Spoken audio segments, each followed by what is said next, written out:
Hi hello மக்களே, எல்லோரும் எப்படி இருக்கீங்க? இன்றைக்கி நீங்கள் என்ன வீடியோ பார்த்துட்ருக்குறீங்கன்னா, என் பூனைக்குட்டிக்கு வந்து டெலிவரி பெயின் வந்துருச்சு. அவள் எவ்வளோ பாவமாக பார்த்துட்ருக்குறா பாருங்கள். எங்கள் வீட்டுக்காரர் சொன்னாங்க, இது மாதிரி அவ்வளோ சீக்கிரம் பூனைக்குட்டி யாரையும் நம்பாது, அது தனியாக மறைச்சி தான் போட்டு வைக்கும், நீ டெலிவரி ஆகிறப்ப பார்க்கவே முடியாது அப்படின்னு சொன்னாங்க. ஆனால் அவள் அப்படி கிடையாது. என்னை நான் ரொம்ப நம்புகிறா. வலி வந்த உடனே என்னை வந்து கூட்டிகிட்டு வந்துட்டா. அவள் கத்துறதுலேயே எனக்கு தெரிஞ்சிருச்சு பெயின் வந்துருச்சு அப்படின்னு. பக்கத்தில் இப்படி மடியில் படுத்துக்கிட்டு எவ்வளோ இதாக இருக்கிறா பாருங்கள். எனக்கு ரொம்ப சந்தோஷமாக தான் இருந்துச்சு. ஆனால் இருந்தாலும் அவள் பெயினில் இருக்கிறத பார்த்துட்டு கஷ்டமாக தான் இருக்குது.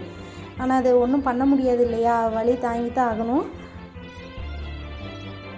எவ்வளோ பாவமாக பார்க்குறா பாருங்கள்.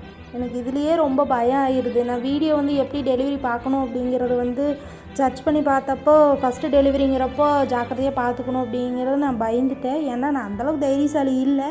ஆனால் இருந்தாலும் இந்த இடத்துல தைரியமாக இருக்கணும் அப்படின்னு தான் நினச்சேன். ஆனால் நிறைய இடத்துல அவள் அப்படி பண்ணுறதுல ஒரு மாதிரி எனக்கு என்னை அறியாத அழுவச்சு வந்துருச்சு. எவ்வளோ பாவமாக இருக்குதுல்ல பாருங்கள். எப்படி வந்து பக்கம் பக்கமாக படுக்கிற பாருங்க. எனக்கு அதுலேயே தெரிஞ்சிருச்சு என்னை விட்டுட்டு போயிடாத அப்படிங்கிற மாதிரியே பண்ணா. ஆனால் நான் குட்டி 3 குட்டி போட்டு முடிக்கிற வரைக்கும் நான் வந்து அவள் பக்கத்துலேயே தான் இருந்தேன். கிட்டத்தட்ட 4-5 மணி நேரம் ஆச்சு. 4-5 மணி நேரம் அவளோடையே தான் இருந்தேன். தனியாகவே விட்டுட்டு போகல அவளை. ஃபஸ்ட்டு குட்டி போட்டிருக்கா பாருங்கள், எவ்வளோ அழகாக இருக்கான் பாருங்கள். இது 2வது குட்டி. இது 3 குட்டி போட்டதுக்கப்புறம் எவ்வளோ ஈரமாக இருந்தாங்க, எவ்வளோ க்ளீன் பண்ணி வச்சுருக்கா பாருங்கள். எவ்வளோ அழகாக இருக்காங்க பாருங்கள். நான் ரொம்ப சந்தோஷமாக இருக்கிறேன். Bye friends.